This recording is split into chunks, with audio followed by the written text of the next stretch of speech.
انفروا خفافا وثقالا وجاهدوا بأموالكم وأنفسكم في سبيل الله ذلكم خير لكم إن كنتم تعلمون۔ جہاد کے لیے نکل کھڑے ہو، چاہے تم ہلکے ہو یا بوجھل، اور اپنے مال و جان سے اللہ کے راستے میں جہاد کرو، اگر تم سمجھ رکھتے ہو تو یہی تمہارے حق میں بہتر ہے۔ لو كان عرضا قريبا وسفرا قاصدا لاتبعوك ولكن بعدت عليهم الشقة وسيحلفون بالله لو استطعنا لخرجنا معكم يهلكون أنفسهم والله يعلم إنهم لكاذبون۔ اگر دنیا کا سامان کہیں قریب ملنے والا ہوتا اور سفر درمیانہ قسم کا ہوتا تو یہ منافق لوگ ضرور تمہارے پیچھے ہو لیتے، لیکن یہ کٹھن فاصلہ ان کے لیے بہت دور پڑ گیا، اور اب یہ اللہ کی قسمیں کھائیں گے کہ اگر ہم میں استطاعت ہوتی تو ہم ضرور آپ کے ساتھ نکل جاتے۔ یہ لوگ اپنی جانوں کو ہلاک کر رہے ہیں اور اللہ خوب جانتا ہے کہ یہ جھوٹے ہیں۔ عفى الله عنك لما أذنت لهم حتى يتبين لك الذين صدقوا وتعلم الكاذبين۔ اے پیغمبر، اللہ نے تمہیں معاف کر دیا ہے، مگر تم نے ان کو جہاد میں شریک نہ ہونے کی اجازت اس سے پہلے ہی کیوں دے دی کہ تم پر یہ بات کھل جاتی کہ کون ہے جنہوں نے سچ بولا ہے، اور تم جھوٹوں کو بھی اچھی طرح جان لیتے۔ لا يستأذنك الذين يؤمنون بالله واليوم الآخر أن يجاهدوا بأموالهم وأنفسهم والله عليم بالمتقين۔ جو لوگ اللہ اور یوم آخرت پر ایمان رکھتے ہیں وہ اپنے مال و جان سے جہاد نہ کرنے کے لیے تم سے اجازت نہیں مانگتے، اور اللہ متقی لوگوں کو خوب جانتا ہے۔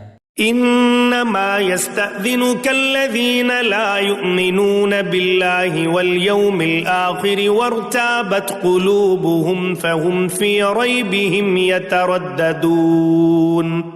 تم سے اجازت تو وہ لوگ مانگتے ہیں جو اللہ اور یوم آخرت پر ایمان نہیں رکھتے اور ان کے دل شک میں پڑے ہوئے ہیں، اور وہ اپنے شک کی وجہ سے ڈاواں ڈول ہیں۔ وَلَوْ أَرَادُوا الْخُرُوجَ لَأَعَدُّوا لَهُ عُدَّةً وَلَكِنْ كَرِهَ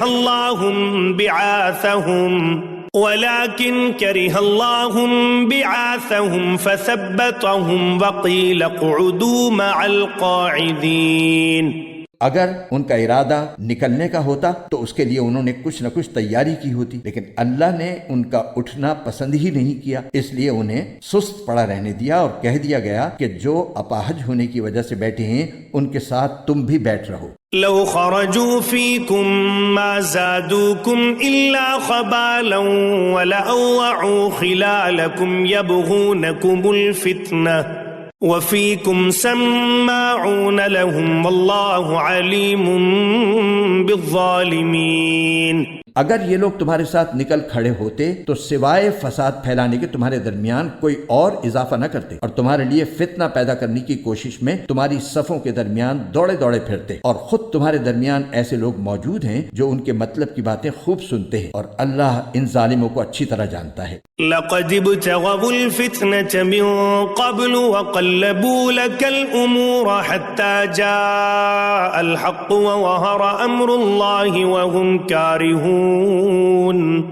ان لوگوں نے اس سے پہلے بھی فتنہ پیدا کرنے کی کوشش کی ہے، اور یہ تمہیں نقصان پہنچانے کے لیے معاملات کی الٹ پھیر کرتے رہے ہیں، یہاں تک کہ حق آیا، اللہ کا حکم غالب ہوا اور یہ کڑتے رہ گئے۔ وَمِنْهُمْ مَنْ يَقُولُ ائْذَنْ لِي وَلَا تَفْتِنِّي أَلَا فِي الْفِتْنَةِ سَقَطُوا وَإِنَّ جَهَنَّمَ لَمُحِيطَةٌ بِالْكَافِرِينَ۔ اور انہی میں وہ صاحب بھی ہیں جو کہتے ہیں کہ مجھے اجازت دے دیجئے اور مجھے فتنے میں نہ ڈالیے، ارے فتنے ہی میں تو یہ خود پڑے ہوئے ہیں، اور یقین رکھو کہ جہنم سارے کافروں کو گھیرے میں لینے والی ہے۔ إن تصبك حسنة تسؤهم وإن تصبك مصيبة يقولوا قد أخذنا أمرنا من قبل ويتولوا وهم فرحون۔ اگر تمہیں کوئی بھلائی مل جائے تو انہیں دکھ ہوتا ہے، اور اگر تم پر کوئی مصیبت آ پڑے تو کہتے ہیں کہ ہم نے تو پہلے ہی اپنا بچاؤ کر لیا تھا، اور یہ کہہ کر بڑے خوش خوش واپس چلے جاتے ہیں۔ قل لن يصيبنا إلا ما كتب الله لنا هو مولانا وعلى الله فليتوكل المؤمنون۔ کہہ دو کہ اللہ نے ہمارے مقدر میں جو تکلیف لکھ دی ہے، ہمیں اس کے سوا کوئی اور تکلیف ہرگز نہیں پہنچ سکتی، وہ ہمارا رکھوالا ہے، اور اللہ ہی پر مومنوں کو بھروسہ رکھنا چاہیے۔ قل هل تربصون بنا إلا إحدى الحسنيين ونحن نتربص بكم أن يصيبكم الله بعذاب من عنده أو بأيدينا فتربصوا إنا معكم متربصون۔ کہہ دو کہ تم ہمارے لیے جس چیز کے منتظر ہو وہ اس کے سوا اور کیا ہے کہ آخر کار دو بھلائیوں میں سے ایک نہ ایک بھلائی ہمیں ملے، اور ہمیں تمہارے بارے میں انتظار اس کا ہے کہ اللہ تمہیں اپنی طرف سے یا ہمارے ہاتھوں سزا دے۔ بس اب انتظار کرو، ہم بھی تمہارے ساتھ منتظر ہیں۔ قل انفقوا طوعا او كرها لن يتقبل منكم انكم كنتم قوما فاسقين۔ کہہ دو کہ تم اپنا مال چاہے خوشی خوشی چندے میں دو یا بددلی سے، وہ تم سے ہرگز قبول نہیں کیا جائے گا، تم ایسے لوگ ہو جو مسلسل نافرمانی کرتے رہے ہو۔ وما منعهم ان تقبل منهم نفقاتهم الا انهم كفروا بالله وبرسوله ولا يأتون الصلاة الا وهم كسالى ولا ينفقون الا وهم كارهون۔ اور ان کے چندے قبول کیے جانے میں رکاوٹ کی کوئی اور وجہ اس کے سوا نہیں ہے کہ انہوں نے اللہ اور اس کے رسول کے ساتھ کفر کا معاملہ کیا ہے، اور یہ نماز میں آتے ہیں تو کسمساتے ہوئے آتے ہیں، اور کسی نیکی میں خرچ کرتے ہیں تو برا مانتے ہوئے خرچ کرتے ہیں۔ فلا تعجبك اموالهم ولا اولادهم انما يريد الله ليعذبهم بها في الحياة الدنيا وتزهق انفسهم وهم كافرون۔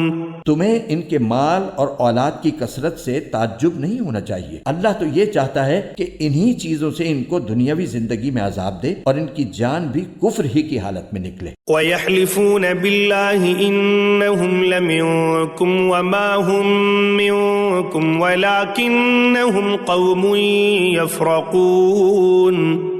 یہ اللہ کی قسمیں کھا کر کہتے ہیں کہ وہ تم میں سے ہیں، حالانکہ وہ تم میں سے نہیں ہیں بلکہ وہ ڈرپوک لوگ ہیں۔ لو يجدون ملجأ أو مغارات أو مدخلا لولوا إليه وهم يجمحون۔ اگر ان کو کوئی پناہ گاہ مل جاتی یا کسی قسم کے غار مل جاتے یا گھس بیٹھنے کی اور کوئی جگہ تو یہ بے لگام بھاگ کر ادھر ہی کا رخ کر لیتے۔ ومنهم من يلمزك في الصدقات فإن أعطوا منها رضوا وإن لم يعطوا منها إذا هم يسخطون۔ اور انہی منافقین میں وہ بھی ہیں جو صدقات کی تقسیم کے بارے میں آپ کو طعنہ دیتے ہیں، چنانچہ اگر انہیں صدقات میں سے ان کی مرضی کے مطابق دے دیا جائے تو راضی ہو جاتی ہیں، اور اگر ان میں سے انہیں نہ دیا جائے تو ذرا سی دیر میں ناراض ہو جاتی ہیں۔ وَلَوْ أَنَّهُمْ رَضُوا مَا آتَاهُمُ اللَّهُ وَرَسُولُهُ وقالوا حسبنا الله سيؤتينا الله من فضله ورسوله إنا إلى الله راغبون۔ جو کچھ بھی انہیں اللہ اور اس کے رسول نے دے دیا تھا کیا اچھا ہوتا کہ یہ اس پر راضی رہتے اور یہ کہتے کہ اللہ ہمارے لیے کافی ہے، آئندہ اللہ اپنے فضل سے ہمیں نوازے گا اور اس کا رسول بھی، ہم تو اللہ ہی سے لو لگائے ہوئے ہیں۔ انما الصدقات للفقراء والمساكين والعاملين عليها والمؤلفة قلوبهم وفي الرقاب والغارمين وفي سبيل الله وابن السبيل فريضة من الله والله عليم حكيم۔ صدقات تو دراصل حق ہے فقیروں کا، مسکینوں کا اور ان اہلکاروں کا جو صدقات کی وصولی پر مقرر ہوتے ہیں، اور ان کا جن کی دلداری مقصود ہے، نیز انہیں غلاموں کو آزاد کرنے میں اور قرض داروں کے قرضے ادا کرنے میں اور اللہ کے راستے میں اور مسافروں کی مدد میں خرچ کیا جائے۔ یہ ایک فریضہ ہے اللہ کی طرف سے، اور اللہ علم کا بھی مالک ہے، حکمت کا بھی مالک۔